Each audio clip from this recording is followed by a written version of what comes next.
दोस्तों, आप सभी का हमारे यूट्यूब चैनल पर आने के लिए धन्यवाद। आज मैं आपके लिए एमए साइकोलॉजी का एक टॉपिक लाया हूं, जिसका नाम है कॉग्निटिव साइकोलॉजी या संज्ञानात्मक मनोविज्ञान। इससे पहले कि मैं वीडियो शुरू करूं, अगर आप हमारे यूट्यूब चैनल पर नए हैं तो अभी इसी वक्त चैनल को सब्सक्राइब करें। मैं आपको आश्वासन दिलाता हूं कि यह आपका सब्सक्राइब आपके लिए बहुत फ़ायदेमंद रहेगा। तो चलिए शुरू करते हैं। आज का हमारा टॉपिक है संज्ञानात्मक मनोविज्ञान क्या है, या व्हाट इज़ कॉग्निटिव साइकोलॉजी। संज्ञानात्मक मनोविज्ञान, जिसे अंग्रेजी भाषा में कॉग्निटिव साइकोलॉजी कहा जाता है, यह मनोविज्ञान की ही एक शाखा है।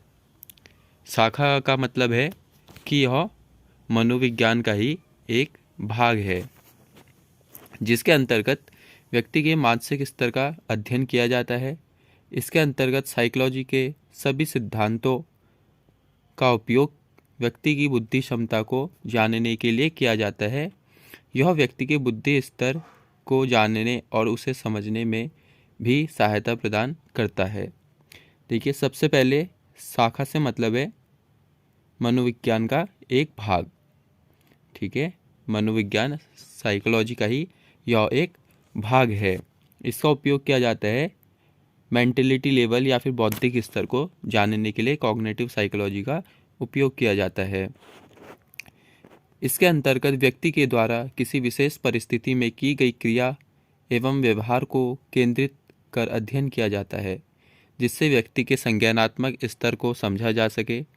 इस अध्ययन की सहायता से व्यक्ति की समझ का पता मनोवैज्ञानिक सिद्धांतों के अनुरूप आसानी से लगाया जा सकता है। देखिए, यहाँ पे ये ध्यान देने की बात है। इसके अंतर्गत व्यक्ति के द्वारा किसी विशेष परिस्थिति में की गई किसी क्रिया या फिर व्यवहार को केंद्र में रख के अध्ययन किया जाता है। ठीक है, इसका मतलब है व्यक्ति के सामने एक परिस्थिति रख दी जाती है और उस परिस्थिति में व्यक्ति कैसा व्यवहार कर रहा है, कैसा अनुभव कर रहा है, कैसी क्रिया कर रहा है, कैसी अनुक्रिया कर रहा है, उसको ध्यान में रखते हुए मनोवैज्ञानिक सिद्धांतों के अनुरूप ही किसी निष्कर्ष पर पहुंचा जाता है। यह मनोविज्ञान की एक नवीन पद्धति में से एक है, जिसका उपयोग वर्तमान समय में अधिकांश क्षेत्रों में किया जाता है। मनोविज्ञान की नवीन पद्धति से मीन्स एक न्यू मेथड है, जिसका उपयोग वर्तमान समय में अधिकांश क्षेत्रों में किया जाता है। अधिकांश क्षेत्रों से मतलब सुरक्षा के क्षेत्रों, ठीक है, शिक्षा क्षेत्र या स्वास्थ्य क्षेत्र आदि क्षेत्रों में कॉग्निटिव साइकोलॉजी या फिर संज्ञानात्मक मनोविज्ञान का उपयोग किया जाता है। संज्ञानात्मक मनोविज्ञान की वह शाखा है जिसके अंतर्गत व्यक्ति की स्मरण क्षमता, निर्णय क्षमता, समस्या समाधान कौशल, बुद्धि क्षमता, व्यवहार परिवर्तन आदि का अध्ययन किया जाता है। व्यक्ति की स्मरण क्षमता, रिकॉल एबिलिटी, ठीक है, कोई व्यक्ति किसी ज्ञान को या फिर किसी नॉलेज को, किसी इन्फॉर्मेशन को कितनी जल्दी रिकॉल कर पाता है अपने माइंड से। निर्णय लेने की क्षमता, डिसीजन एबिलिटी, समस्या समाधान कौशल, किसी समस्या का समाधान कितनी जल्दी निकाल सकता है कोई व्यक्ति। बुद्धि क्षमता, उसका आईक्यू लेवल, ठीक है, या फिर उसके व्यवहार में परिवर्तन आदि। इसकी सहायता से व्यक्ति के आंतरिक मन में चलने वाले विचारों का पता लगाया जा सकता है।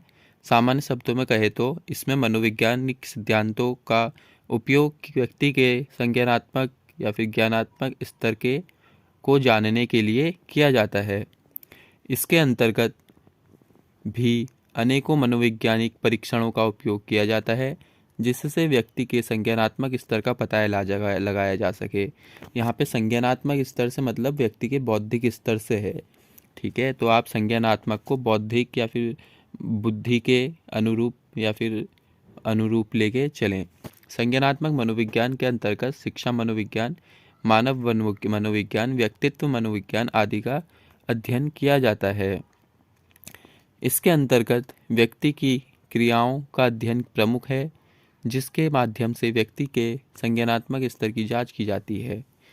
अगर मैं आपसे साइकोलॉजी के सिद्धांतों या फिर मनोविज्ञान के सिद्धांतों की बात करूं, तो मनोविज्ञान में क्या होता है, व्यक्ति के व्यवहार का अध्ययन किया जाता है कि चाहे वो व्यक्ति हो, पशु पक्षी हो, ठीक है, कि कोई व्यक्ति कोई इसी विशेष परिस्थिति में अगर कोई इसी प्रकार का कोई व्यवहार करता है, अनुचित व्यवहार करता है, उचित व्यवहार करता है, तो वह क्यों कर रहा है, कैसे कर रहा है, किस लिए कर रहा है, इन सभी कारणों का पता लगाने का कार्य जो करता है वो मनोविज्ञान करता है। तो संज्ञानात्मक मनोविज्ञान में भी मनोविज्ञान के उन्हीं सिद्धांतों का क्या किया जाता है, पालन किया जाता है। आईक्यू टेस्ट के माध्यम से भी व्यक्ति के संज्ञानात्मक स्तर की ही जांच होती है। सामान्य शब्दों में कहें तो यह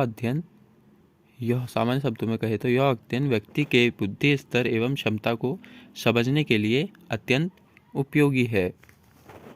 इस अध्ययन की सहायता से व्यक्ति की रिकॉल पावर, स्मरण क्षमता का भी पता लगाया जा सकता है। संज्ञानात्मक मनोविज्ञान की विधियों का उपयोग सिर्फ व्यक्ति के बुद्धि स्तर की जांच करने के लिए ही नहीं, अपितु पशु पक्षियों, जैसे कि मैंने अभी बताया आपको, पशु पक्षियों के मानसिक स्तर का अध्ययन करने के लिए भी किया जाता है। इसके अंतर्गत मनोवैज्ञानिक सिद्धांतों एवं परीक्षणों का व्यवहारिक रूप प्रदान किया जाता है। तो चलिए अब संज्ञानात्मक मनोविज्ञान कॉग्निटिव साइकोलॉजी की विशेषताओं को देख लेते हैं। नंबर 1 है, यह मनोविज्ञान की एक शाखा है, जैसा कि मैंने भी आपको बताया। इसके अंतर्गत व्यक्ति की बुद्धि क्षमता, स्मरण शक्ति, याद करने की क्षमता, व्यक्तित्व मापन आदि का अध्ययन किया जाता है। संज्ञानात्मक मनोविज्ञान में मनोवैज्ञानिक सिद्धांतों एवं परीक्षण कलाओं का उपयोग किया जाता है। नंबर 4, इसके अंतर्गत व्यक्ति के संज्ञानात्मक स्तर, संज्ञानात्मक स्तर, बौद्धिक स्तर को जानने के साथ साथ पशु पक्षियों के व्यवहार एवं समझ को जानने के लिए भी किया जाता है। नंबर 5, यह व्यक्ति की क्रियाओं को भी समझने में सहायक सिद्ध हुआ है। इसकी सहायता से शिक्षा प्रणाली में भी अनेकों विकासात्मक बदलाव किए गए हैं। यह किसी व्यक्ति को पुनः आकलन करने में भी सहायक होता है। पुनः आकलन से मतलब है व्यक्ति को ऑब्जर्वेशन करना या फिर ऑब्जर्व करना। कोई व्यक्ति कोई व्यवहार कर रहा है किसी विशेष परिस्थिति में, तो वो क्यों कर रहा है, उसके व्यवहार के करने के पीछे क्या कारण है, इन सभी का अध्ययन संज्ञानात्मक मनोविज्ञान के अंतर्गत किया जाता है। चलिए, जीन पियाजे जो कि एक मनोवैज्ञानिक थे, जिन्होंने संज्ञानात्मक मनोविज्ञान पे अपने विचार प्रस्तुत किए थे, इनके विचारों को देख लेते हैं। पियाजे एक मनोवैज्ञानिक थे, जैसे कि मैंने अभी आपको बताया, जिन्होंने बालक के संज्ञानात्मक स्तर को समझाने एवं उनकी अवस्थाओं को क्रमबद्ध रूप से समझाने का कार्य किया है। जीन पियाजे जो है एक मनोवैज्ञानिक थे, जिन्होंने बालक के बौद्धिक विकास को समझाने का प्रयास किया था, या फिर मैं कहूँ तो विकास की एक प्रक्रिया को समझाने का प्रयास किया था कि किस उम्र में बालक का कितना विकास होता है।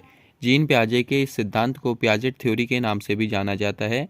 पियाजे ने मनुष्य के संज्ञानात्मक विकास की 4 अवस्थाओं के बारे में बताया था। जीन पियाजे के अनुसार इन 4 प्रक्रियाओं के या फिर इन 4 बिंदुओं पर ही एक बालक का संज्ञानात्मक विकास होता है, बौद्धिक विकास होता है। सबसे पहला है संवेदिकात्मक अवस्था, जो 0 से 2 वर्ष तक का विकास हो जाता है। दूसरा है पूर्व संक्रियात्मक अवस्था, 2 से 7 वर्ष दिया है। नंबर 3 है मूर्त संक्रियात्मक अवस्था, इसका विकास 7 से 11 वर्ष की आयु में होता है। और अंत में है औपचारिक संक्रियात्मक अवस्था, इसका विकास 11 से 15 वर्ष की आयु में होता है। तो दोस्तों, आज आपने जाना कि संज्ञानात्मक विकास क्या है, संज्ञानात्मक मनोविज्ञान क्या है। मैं आशा करता हूँ आपको हमारी वीडियो पसंद आई हो। हमारे चैनल को सब्सक्राइब करना ना भूलें, साथ में बेल आइकन को भी दबाएं, जिससे हमारे आने वाली नोटिफिकेशन आपको मिलती रहे। साथ में लाइक, कमेंट, शेयर करते रहें।